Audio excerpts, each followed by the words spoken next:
Hello friends, कुछ current देख लेते हैं। न्यू इंडिया लिटरेसी प्रोग्राम को किस अवधि तक के लिए केंद्र सरकार द्वारा मंजूरी प्रदान की गई है? तो याद रखिएगा, न्यू इंडिया लिटरेसी प्रोग्राम है और किसके द्वारा? तो केंद्र सरकार द्वारा। कब तक के लिए? वर्ष 2022 से 27 तक के लिए, यानी कि 5 वर्ष के लिए। 5 वर्ष के लिए है।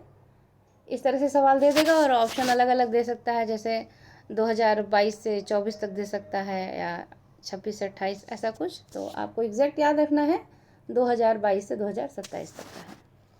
नेक्स्ट है, भारतीय सेना द्वारा जम्मू कश्मीर में चलाए गए ऑपरेशन सद्भावना का उद्देश्य था।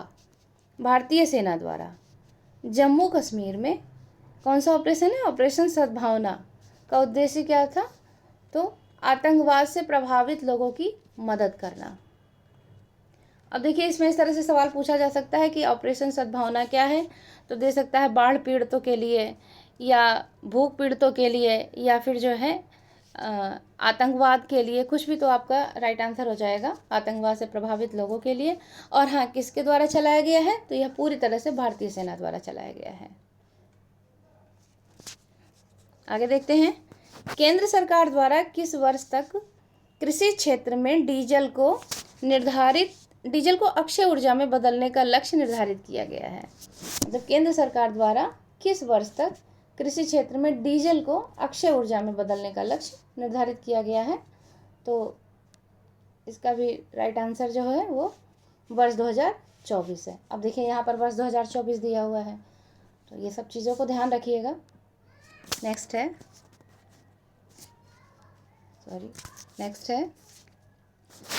स्टैचू ऑफ इक्वलिटी का अनावरण प्रधानमंत्री मोदी द्वारा कहाँ किया गया? तो स्टैचू ऑफ इक्वलिटी याद रखिएगा, और अनावरण किसने किया है? प्रधानमंत्री मोदी ने। और कहाँ पर किया है? हैदराबाद में किया है। कहाँ पर किया है? हैदराबाद में।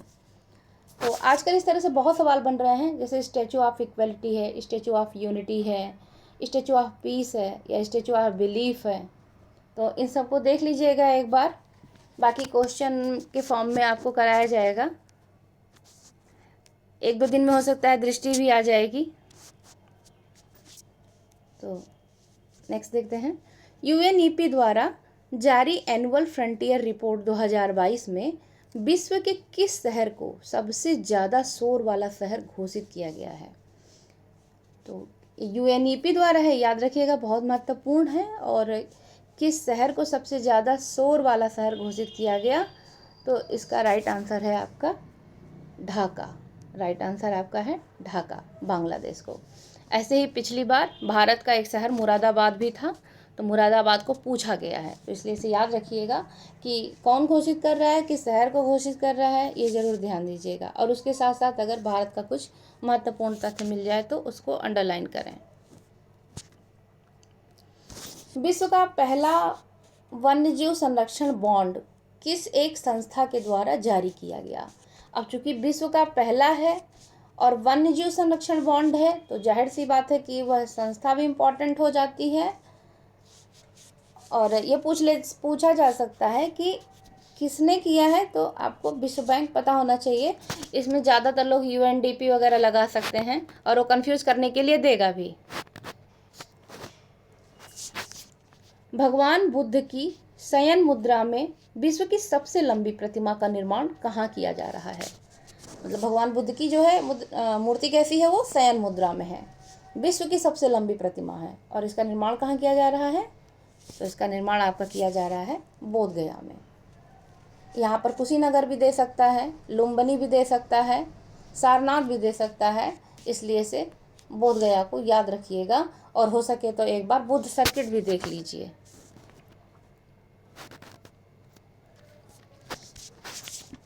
अगला फैक्ट है, भारत का कौन सा एक शहर स्वयं का जैव विविधता रजिस्टर तैयार करने वाला देश का प्रथम शहर बन गया है? यह इंपॉर्टेंट क्वेश्चन है, इस पर 3 स्टार लगा रही हूँ। भारत का कौन सा एक शहर स्वयं का जैव विविधता रजिस्टर तैयार करने वाला देश का प्रथम शहर बन गया है? तो इसका राइट आंसर हो जाएगा कोलकाता। राइट आंसर इसका है कोलकाता। वर्ष 2022-23 के लिए किसे भारतीय उद्योग परिसंघ का नया अध्यक्ष चुना गया? वर्ष 2022-23 के लिए किसे भारतीय उद्योग परिसंघ का नया अध्यक्ष चुना गया है? तो इसका राइट आंसर हो जाएगा संजीव बजाज। क्या राइट आंसर इसका? संजीव बजाज। सितंबर 2022 में किस राज्य या केंद्र शासित प्रदेश को भारत का प्रथम स्वच्छ सुजल प्रदेश घोषित किया गया है?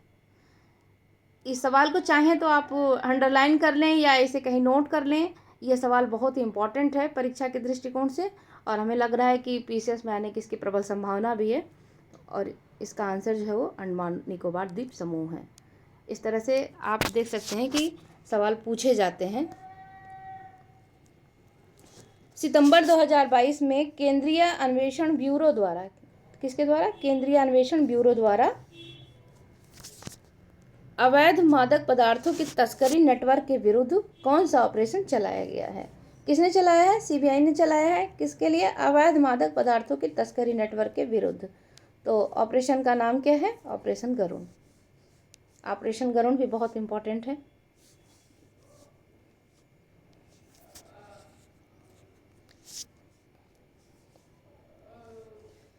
पुल्लमपारा ग्राम पंचायत सितंबर 2022 में डिजिटल साक्षरता प्राप्त करने वाली देश की पहली ग्राम पंचायत बन गई है। कौन सी ग्राम पंचायत है? पुल्लमपारा। कैसी? डिजिटल साक्षरता को प्राप्त करने वाली देश की पहली ग्राम पंचायत बन गई है। सवाल यह है कि यह किस राज्य में स्थित है? तो इसका आंसर है केरल। इसका आंसर केरला है। वह इन सब चीज़ों में बहुत आगे रहता है। यहीं पर पहला संविधान साक्षरता प्राप्त करने वाला भी राज्य केरल ही है। नेक्स्ट है, नासा द्वारा चलाए गए डार्ट मिशन का उद्देश्य क्या है? मतलब जो नासा ने एक डार्ट मिशन चलाया है, वही पूछ रहा है कि इसका उद्देश्य क्या है। तो इसका उद्देश्य है पृथ्वी की ओर आने वाले एस्टेरॉइड से रक्षा करना। पृथ्वी की ओर जो एस्टेरॉइड आ रहे हैं उनसे पृथ्वी की रक्षा कैसे की जाए, इसीलिए से डार्ट मिशन का इन्होंने एक डार्ट मिशन चलाया है नासा ने। नवंबर 2022 में किस एक देश द्वारा, देखिए नवंबर 2022 में किस एक देश द्वारा वर्ष 2028 तक परमाणु ऊर्जा संचालित अपना पहला चंद्रमा बेस बनाने की घोषणा की गई? यानी कि किस देश ने 2028 में चंद्रमा बेस पर अपना पहला परमाणु ऊर्जा संचालित बनाने की घोषणा की है? तो इसका राइट आंसर हो जाएगा चीन। कब तक? 2028 तक। कैसा है वो? परमाणु ऊर्जा संचालित है चंद्रमा बेस। कब? नवंबर 2022 में। ये सब तथ्य बहुत ही महत्वपूर्ण है, और जब परीक्षा हो जाएगी तो आपको लगेगा कि आपका जो मेहनत है वो निरर्थक नहीं था। योगी आदित्यनाथ द्वारा अयोध्या में स्टैचू ऑफ डिग्निटी यानी कि मर्यादा मूर्ति का अनावरण किया गया है। अभी देखिए वहाँ हम लोगों ने स्टैचू ऑफ इक्वलिटी पढ़ा था, और अब यहाँ पर स्टैचू ऑफ डिग्निटी देखने को मिला। तो यह मूर्ति किसको समर्पित है? अच्छा सवाल है। यह मूर्ति किसको समर्पित है? तो यह मूर्ति समर्पित है स्वामी रामानुजाचार्य को। तो आज प्रश्नों की श्रृंखला या करंट की श्रृंखला बस यहीं तक। अब अगली चीज़ें हम बाद में देखेंगे।